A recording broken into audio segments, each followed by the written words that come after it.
Welcome to the Fantasy Footballers DFS Podcast with your hosts, Kyle Borganoni and Matthew Betz.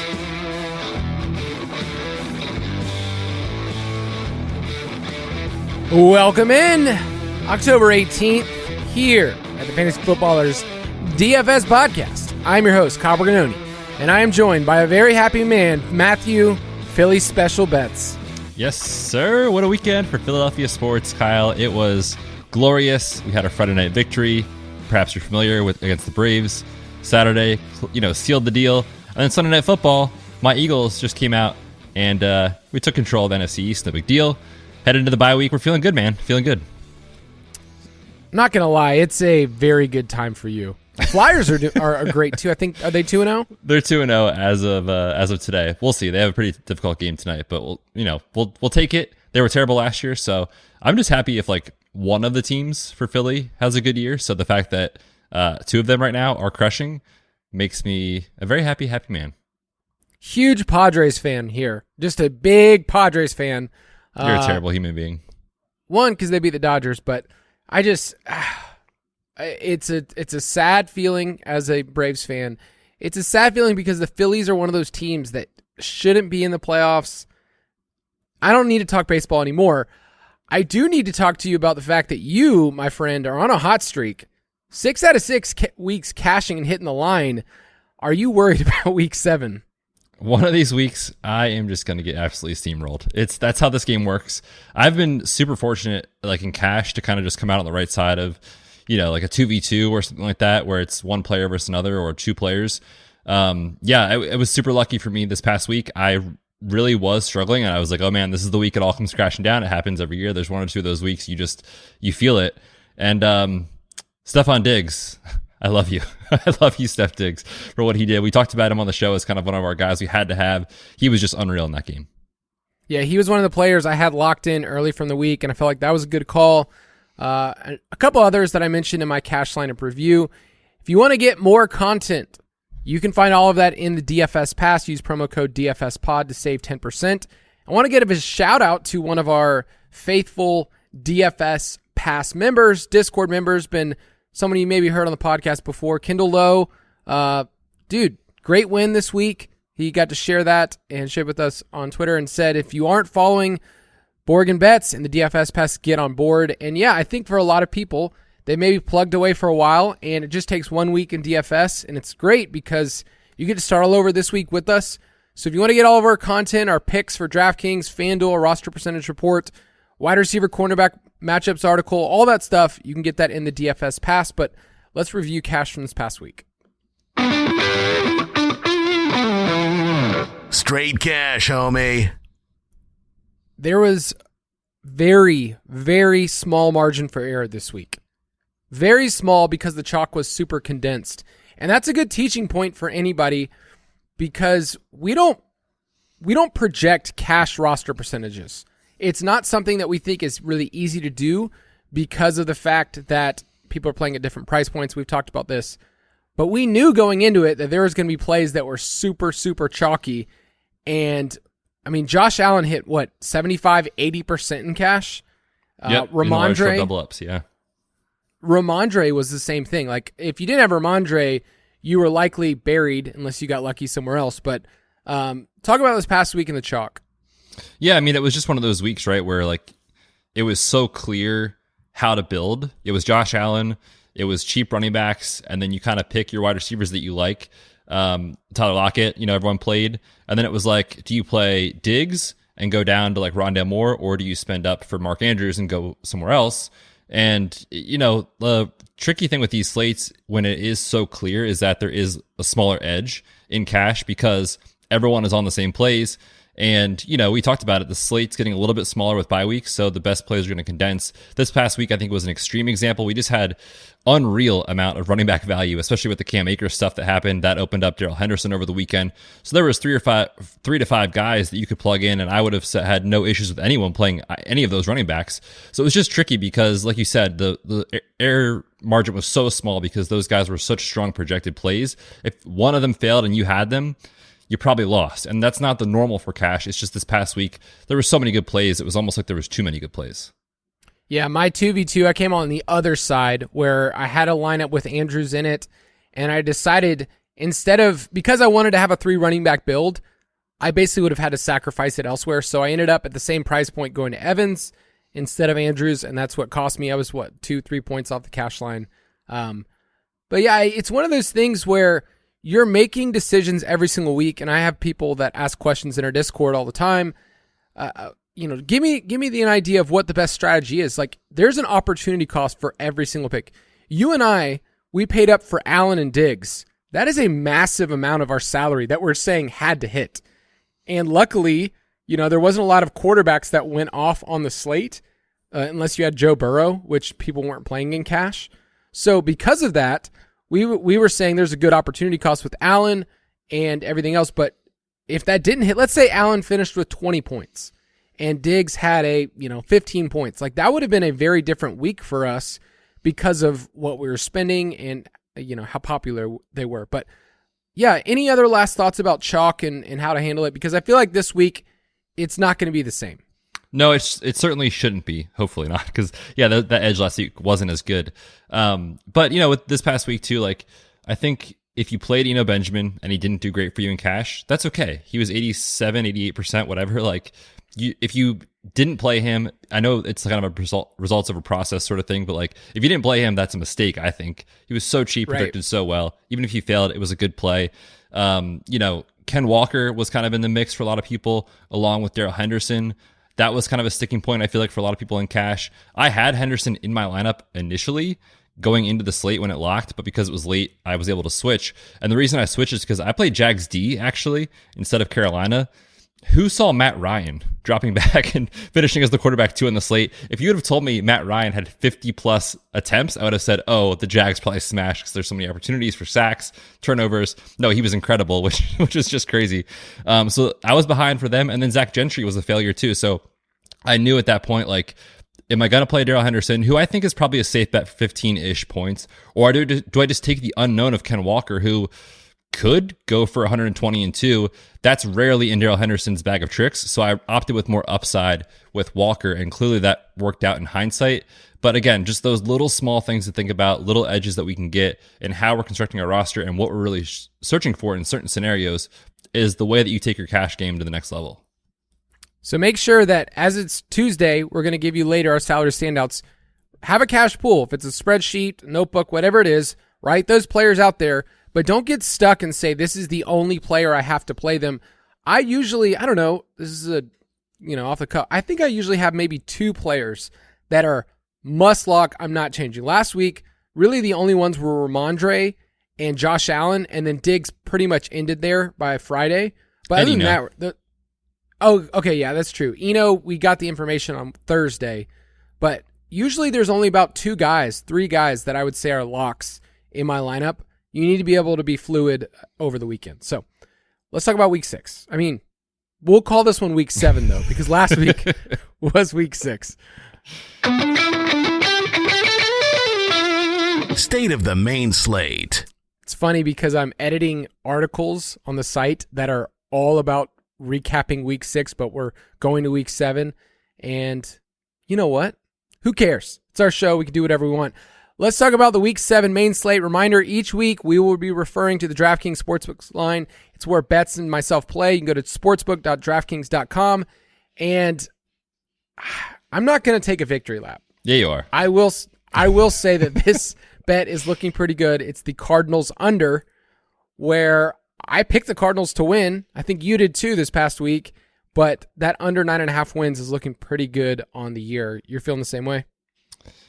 Yeah, I'm scared to say anything super negative because our bosses could hear this and fire us, but the Cardinals look awful. They look so bad right now, and trading for Robbie Anderson to replace Hollywood Brown probably won't help at all. So yeah, it looks like the under is obviously going to hit.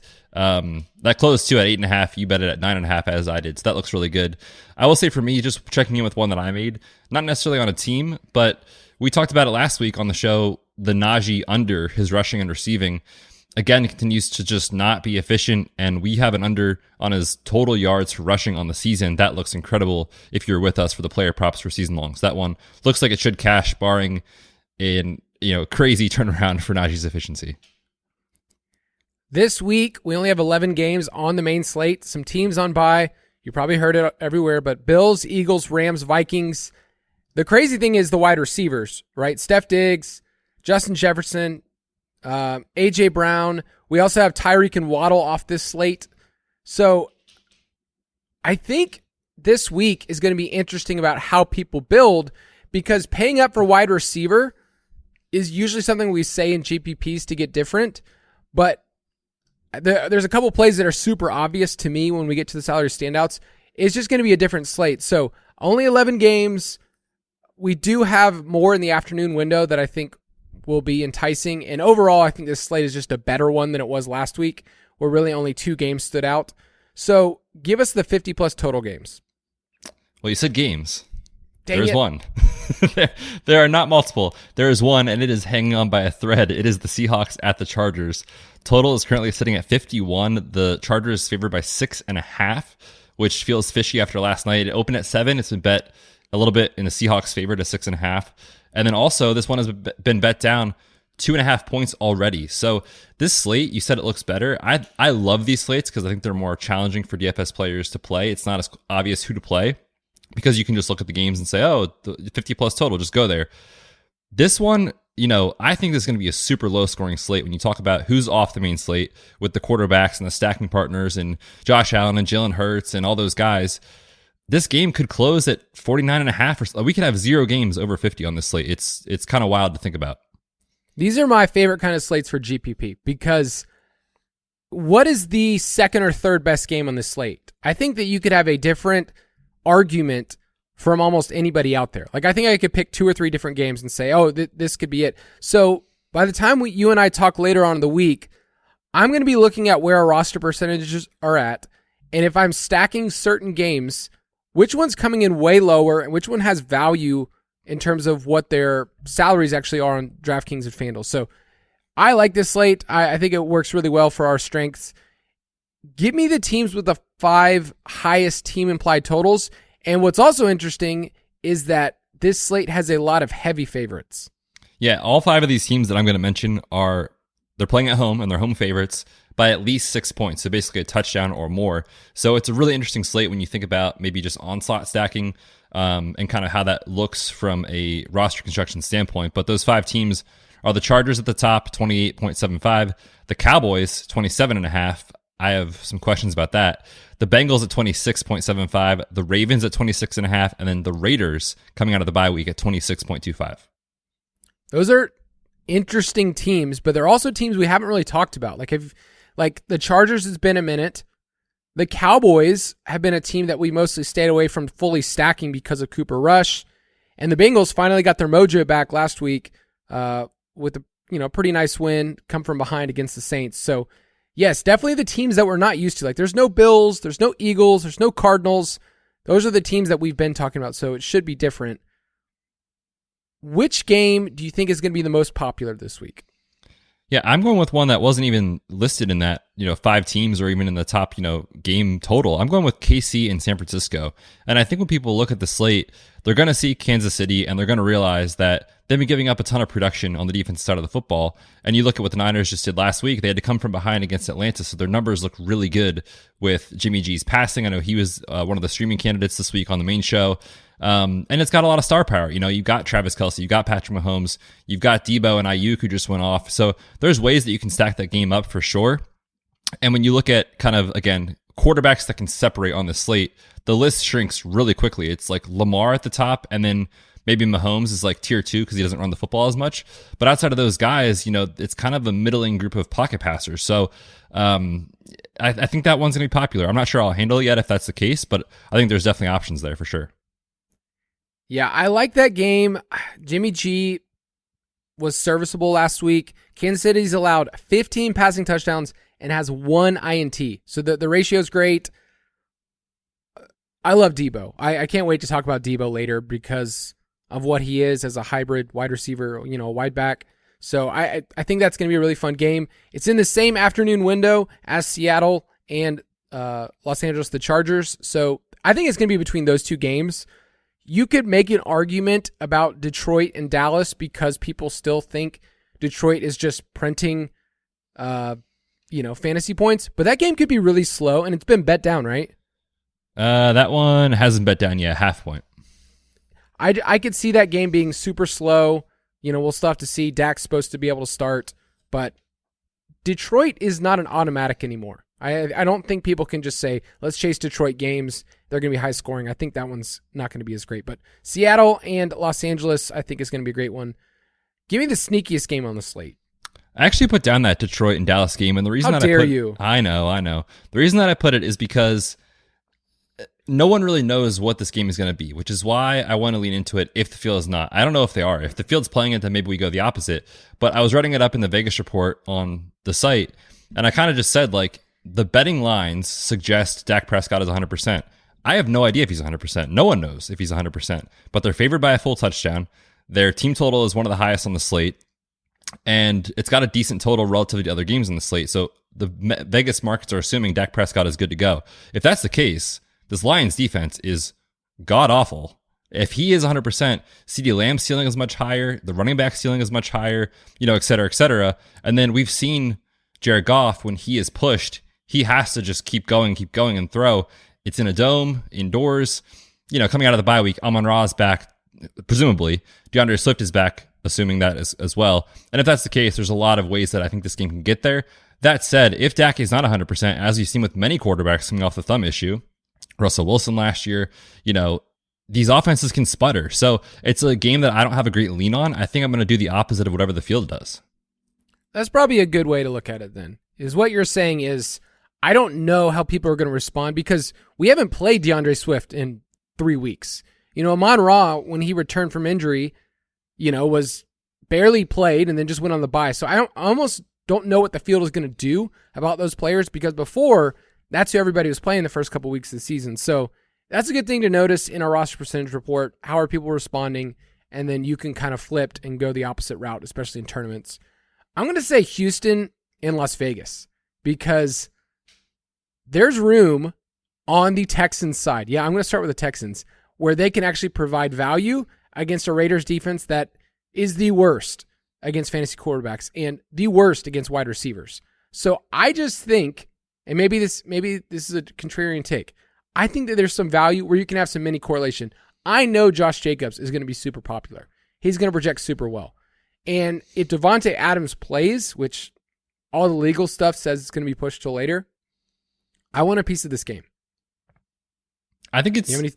Well, the thing is, too, on the slate, you got to just rethink the slate compared to what you're used to. We're used to having 3 to 5 games that are 48 plus that you can pick and choose from. There's not a lot on the slate. So when you rethink the context of it, there's a few games down below that I have zero interest in stacking. So you quickly go from an 11 game slate to, a 9 gamer or a 10 gamer maybe of games that you can actually go to. So in the middle zone there, I don't think it's crazy. Both defenses are just terrible, and that's kind of what you need. Offenses that can be capable against 2 terrible defenses, and that's what we have here on paper. So I think it's possible this one gets there. The Devontae Adams situation is clearly one that needs to be monitored, but I'm with you. Josh Jacobs looks like one of the best plays on the slate early in the week.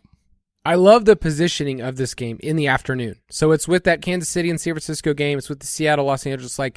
It's going to be buried in roster percentage apart from Josh Jacobs. People are not going to play. I can see him playing Brandon Cooks because he always projects well, and he's really boring and basically is 6K forever. But there's other pieces that I think you could look at. So that's my favorite one to be sneaky on. Which game do you want to be underweight on? Yeah, one of the games that I'm just crossing off the list early in the week, outside of maybe Breece Hall, is the Jets and the Broncos. And, it doesn't take a rocket scientist to see what's happening in Denver. They are god-awful and inept on all the offensive side of the football. And now their quarterback, who has been terrible, has a hamstring injury on top of his shoulder issue. So, Denver has just been so bad. They've been under their team total in every game but one so far this year. And on the Jets side of the ball, what they were in the first 3 weeks with Joe Flacco under center was actually a lot of upside in passing.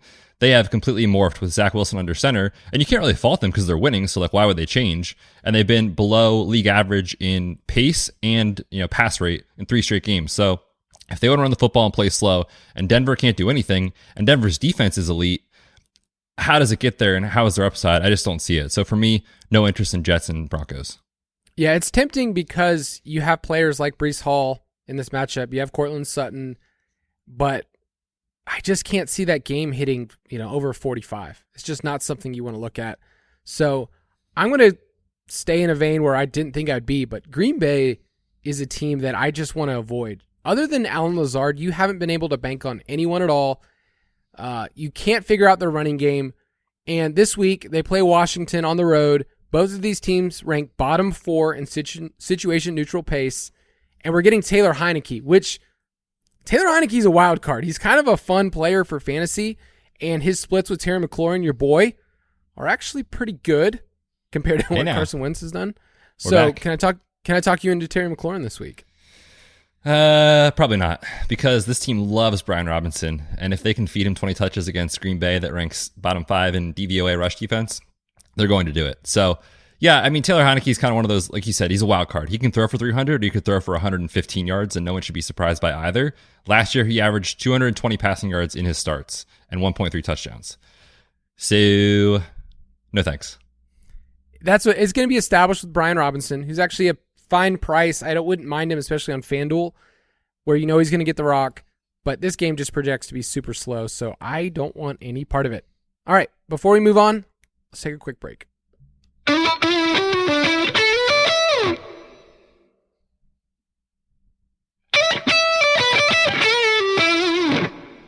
All right, we got a couple more categories here before we get into our salary standouts.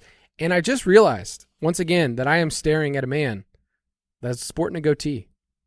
Yes, sir. It's my Phillies playoff goatee. Some people just grow out their hair. Have you ever done that? Actually, yes. There are some embarrassing photos that exist from approximately 7th to 9th grade of me with long hair, like kind of the Bieber across the front type of hair. Yeah. I had that when I was in middle school. So that was a time.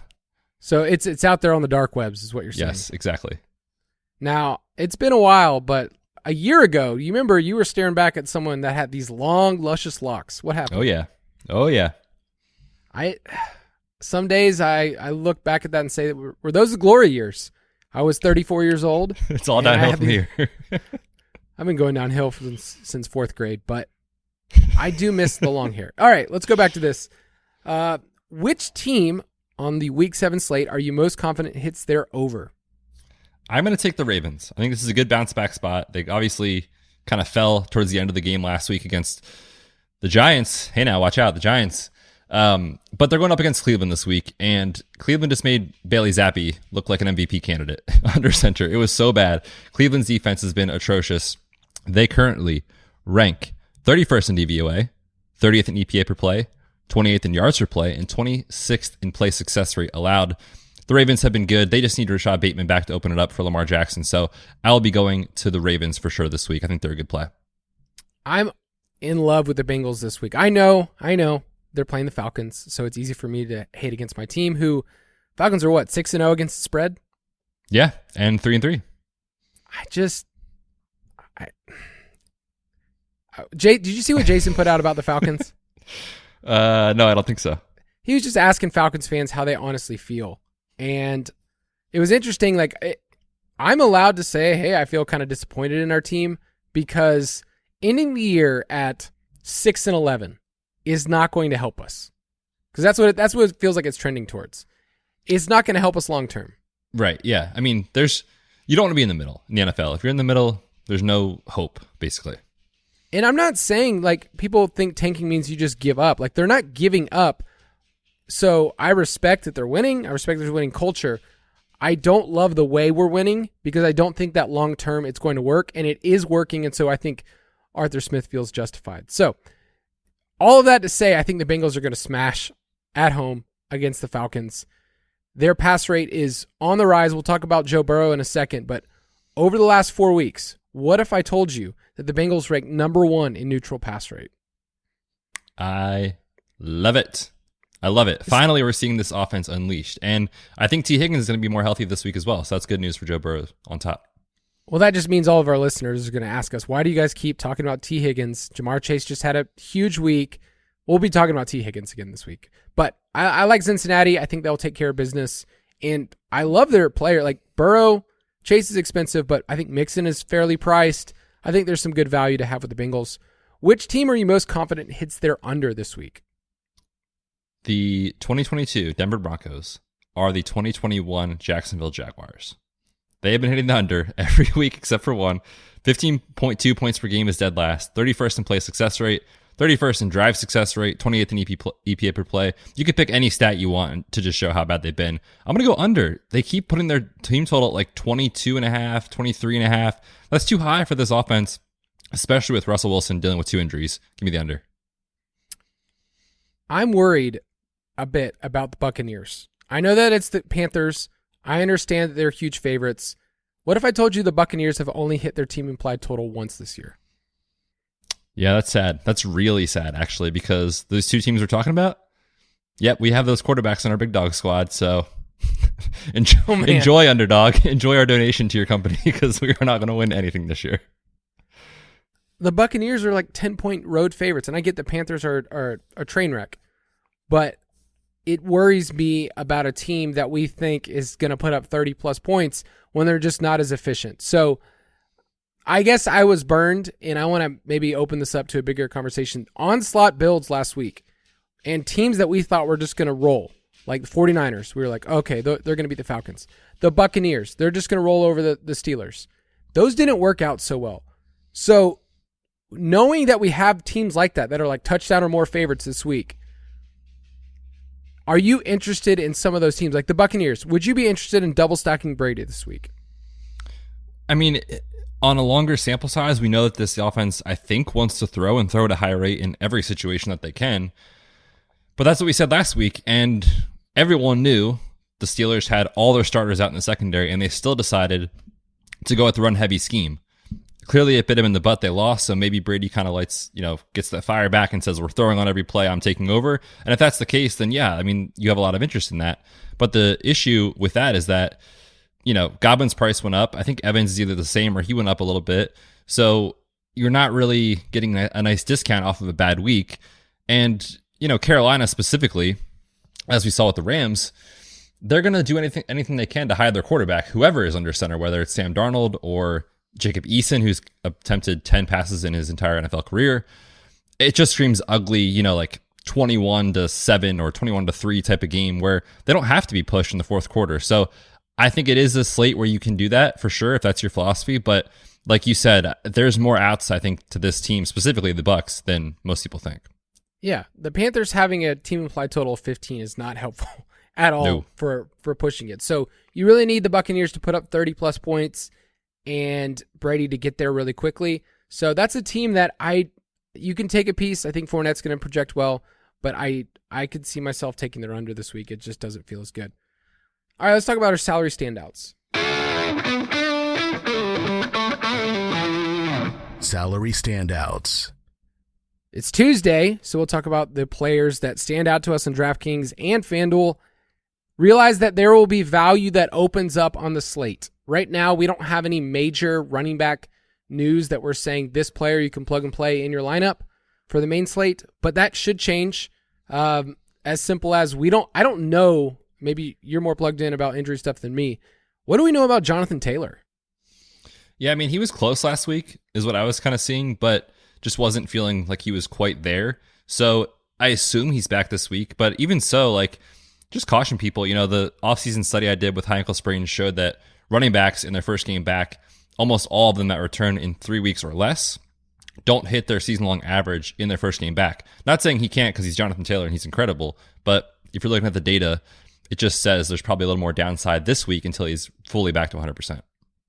So we'll wait on some of these because we know that value always opens up. So last week we mentioned Eno Benjamin, but it wasn't until later on in the week that we knew okay, this is somebody you can play confidently at 4,600. At quarterback this week, we can't talk about Josh Allen and we can't talk about Jalen Hurts. So I guess we have to talk about the third person in that trio. Lamar, we're back. Lamar Jackson is at 8K. He's priced up as the quarterback one. The matchup's just incredible against Cleveland. They've been giving it up to everyone. And depending on what the slate looks like, if we do get value elsewhere in our lineup, then Lamar as a spend up option looks pretty good, especially when you consider, context on the slate. There's not really any other quarterback that can separate with his legs the way Lamar can. I want to see if Rashad Bateman is back. That will give me even more confidence in Lamar. And if that's the case, I think he's a priority play in cash games. Lamar's second halves the last 3 weeks with Bateman out have not been good.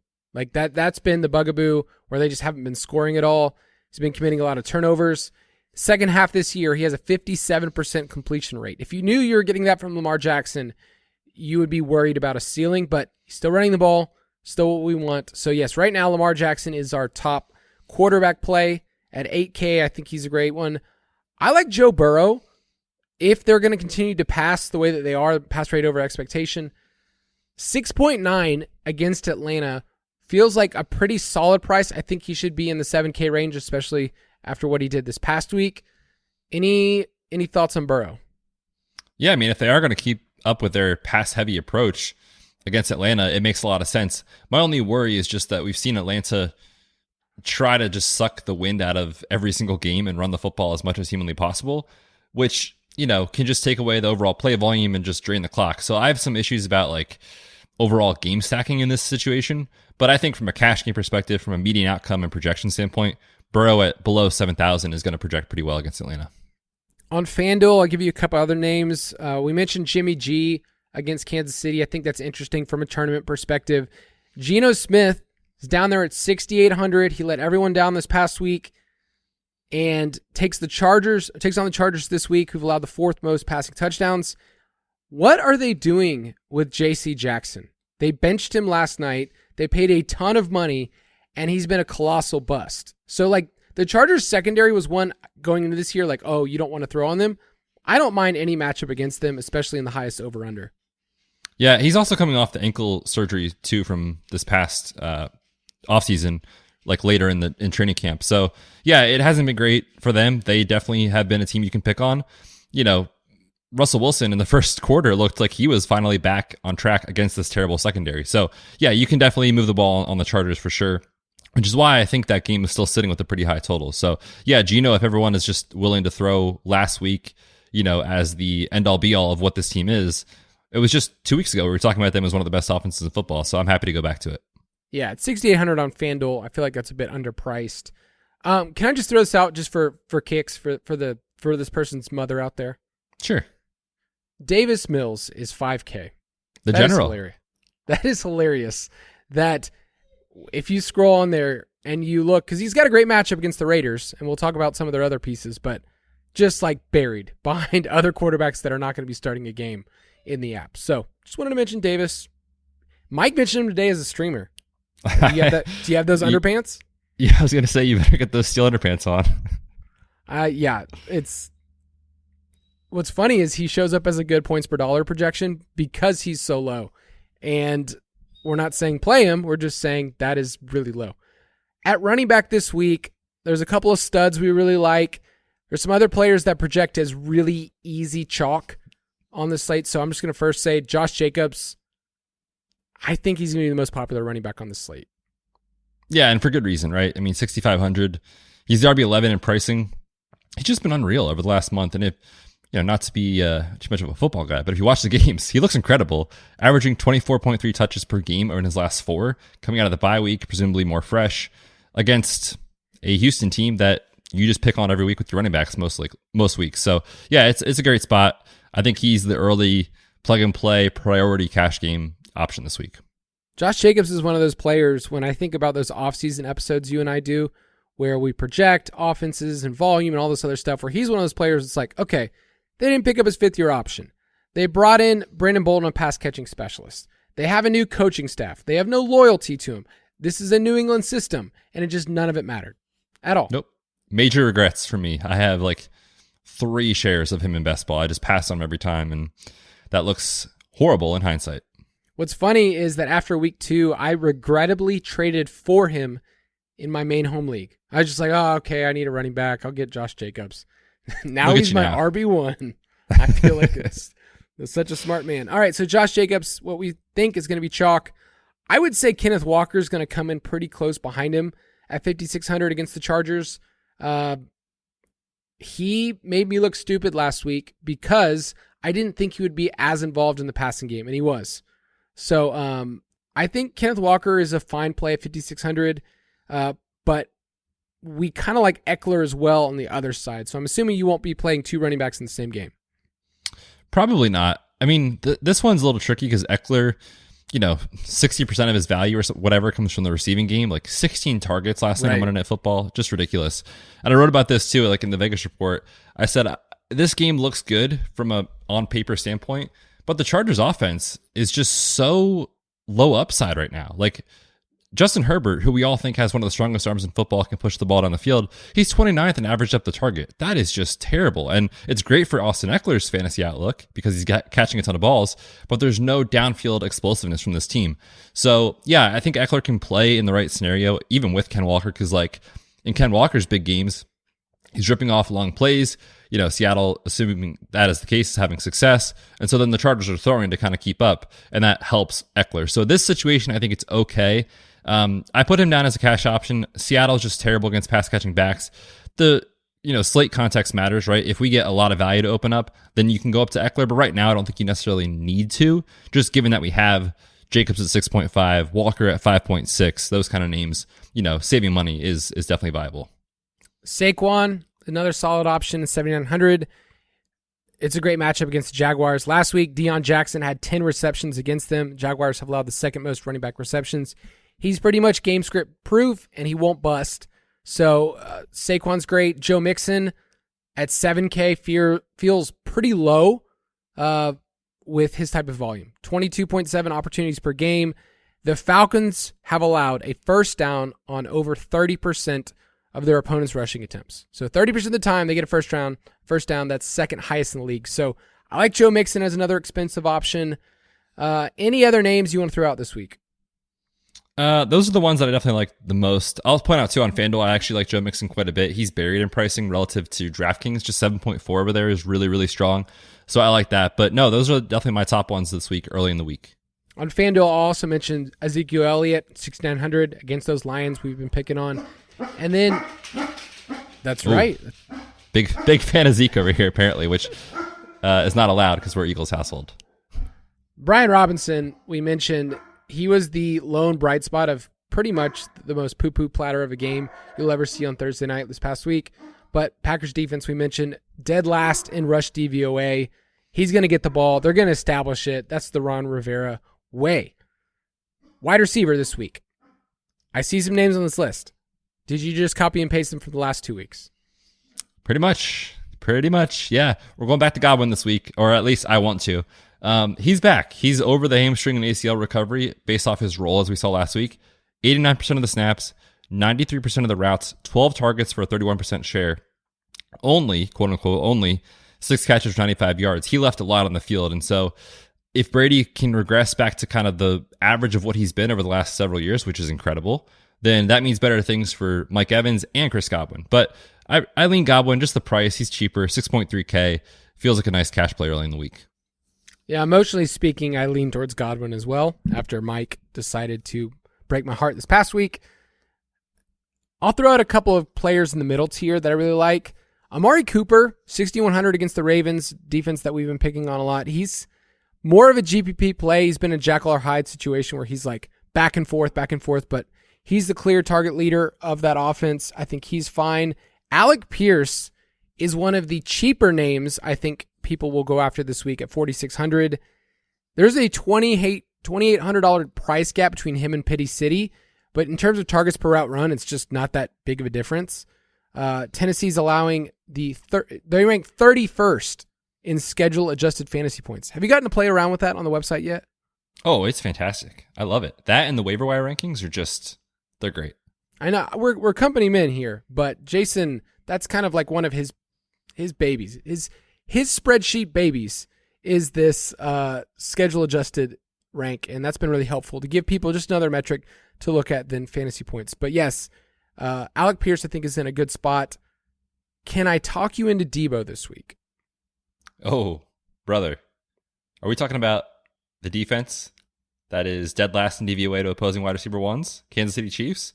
The defense that just got destroyed by Steph Diggs, Devonta Adams, Pity City, you name it, they haven't given it up. I love Debo this week. Talk to me. On FanDuel, he's in my lineup right now, 7,700. Kansas City's also allowing the most running back receptions in the NFL. So I don't care where you line this guy up. I think he's in a great spot and still undervalued. It's like they're not moving his price, but this is a game environment we want to attack. So would you play Debo in cash? I know it's Tuesday. Know. Yeah, I don't know. I mean, on FanDuel, I always like him better because he projects for kind of those long plays and touchdowns, whereas he's not necessarily going to be a Steph Diggs that can go out for 10 catches and over 100 yards and pay it off just that way without a touchdown. So my lean is like, yes, on FanDuel, maybe not quite as much on DraftKings. I don't know. I have to look at it, though, as the week goes on. CeeDee Lamb, another player that I think projects really well. He's the only wide receiver in football to see 8+ targets in every single game. He's at 6,800 on DraftKings, and he plays the Lions. If you knew that Devontae Adams was playing this week, he's cheaper on FanDuel at 8,600. Would you say that he's a lock for your lineup? On FanDuel, I think he probably would be, yeah.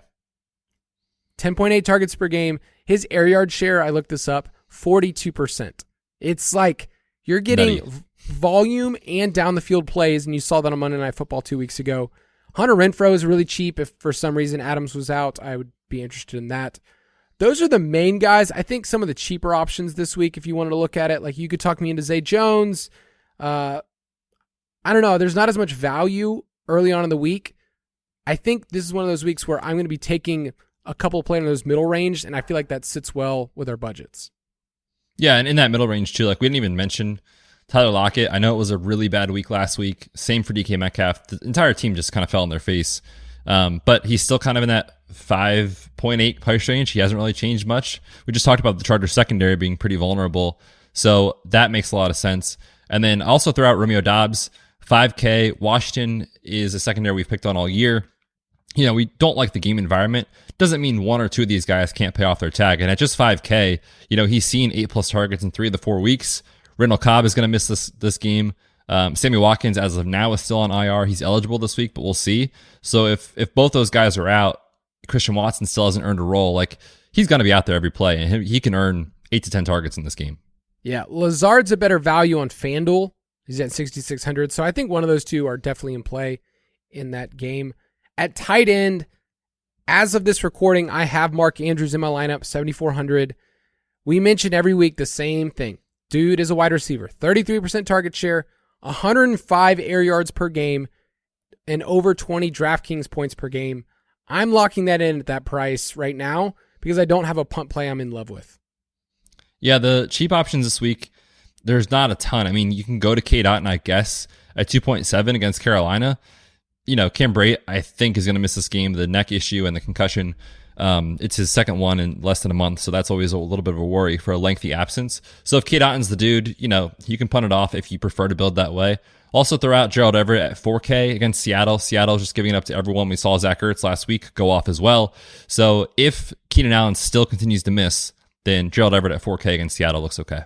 I wish he was a little cheaper. Like he Same. used to be kind of in that like 3,400 range where you were fine if you got 6 points, but 4K is definitely creeping up there.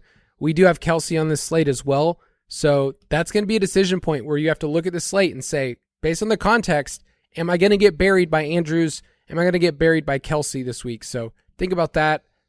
I'll throw out on FanDuel if you want a punt play. Daniel Bellinger is more and more involved at 5,100. He's somebody that at least has enough routes that if you want to save there, you can. But later on in the week, we'll figure out if we have a punt play to work with. I'm probably doing Andrews. That's just where I'm at early in the week. At defense, the Commanders look like an early favorite to be the chalk defense this week because they're cheap. I feel like that's the strategy this year. Like, who's cheap? That's it. And you just pick. Well, and the trends in the NFL, too, lead that way, right? Like, we know historically salary and, like, fantasy projection doesn't always correlate, or doesn't correlate, rather, with actual performance. So it's like you might as well just spend down. But also, in the NFL, unders are hitting at an insane rate. There's so many fewer touchdowns than there were the last 2 seasons. So it makes zero sense to spend $4,000 on a defense when you can save $1,500 and just punt it off and get yourself 6 points. Yeah, you like last week, you know, you played the Panthers, you got 9 points. And yeah, there were other defenses that scored better, But at the end of the day, it's like you saved a ton. The Falcons were a defense that people played that, did awesome for some reason. I don't know why against the 49ers. So the Commanders look like an early favorite. I can't blame anyone for looking at the Giants. They're 5-1. I can't understand the fact that they are 3-point dogs to the Jaguars. That line didn't make a ton of sense to me. I'd put that more like at 1.5. But it's 3.5 now. I don't understand that. Explain that to me. No respect, man. No respect. I mean, like, if you go back to your priors, which not just our priors, because I had the over on their team total, but the market's prior was 6.5 wins. So they're already well overperforming their expectations. So I kind of understand that. But yeah, no respect for the Giants, man. What are you going to do? I mean, it'd be different if it was a different team. It's the Jaguars. This is the most volatile team there is in the NFL that, like, week to week, we have no idea what they're doing. So I don't know. I put it more like -1.5. I get they're on the road, but I think the Giants are a solid option. They came with some big turnovers, right, against Lamar in that last quarter. Yep. On FanDuel, there's some punt plays. If you want to do Cleveland, if you want to do Seattle, if you think Justin Herbert and the Chargers offense isn't great. And then the Packers are a tease on defense. They have all the tools and all the players that would tell you want to play them. And this week, they have Taylor Heineke, who is a very volatile player, turnover, prone all the time. But I feel like the Packers are one of those teams, like, let's say you paid up for them, they'll get you 3 points. Dude, it's been brutal. Like, so in my league with my high school buddies, I picked up the Packers D like 3 weeks ago because I looked at their schedule. I was like, oh, here we go, baby. This is going to be so easy. Plug and play. Don't even worry about it. And they've been atrocious. So, yeah, I mean, the entire team is just not performing right now. So, punt it off at defense like we always say. And then in tournaments, if you want to get weird, congratulations. Like Betz was saying, the DraftKings and the FanDuel salaries do not correlate well to actual fantasy production, unlike other positions. Like we can say at running back, or we can say at wide receiver, or definitely quarterback at the high end, that this does correlate very well. If you want to play with us, you can go to ballersdfs.com, play in our DraftKings League, Fantasy Footballers DFS Borg plus Betz. Join the league, enter a contest, and I'm going to once again put out the Thursday night extravaganza contest between the Saints and the Cardinals. I was at my son's flag football practice last night, and I got asked by 3 or 4 people, oh, so you're going to the game, right? I mean, you work for a football company. You're obviously going to the game. And it's obviously. Like, I don't care about the Cardinals at all. I care about Chris Olave in that game, but yeah, not a big Robbie Anderson guy this week, huh? Dude, I weigh more than Robbie Anderson. Probably. No, not a big fan of Robbie Anderson. Not a big fan of that move. But yeah, if you want to do that, you can play in that contest with us. It's a great chance to invite your friends. It will be a grand old time. Betsy, it's Tuesday. Sign us off. It is Tuesday. We have a lot of content coming out over the next 3 to 4 days in DFS Pass. Make sure you check it out. There'll be some content for Thursday Night Football's matchup, and then we're back on Friday. Preview the main slate. Have a great week.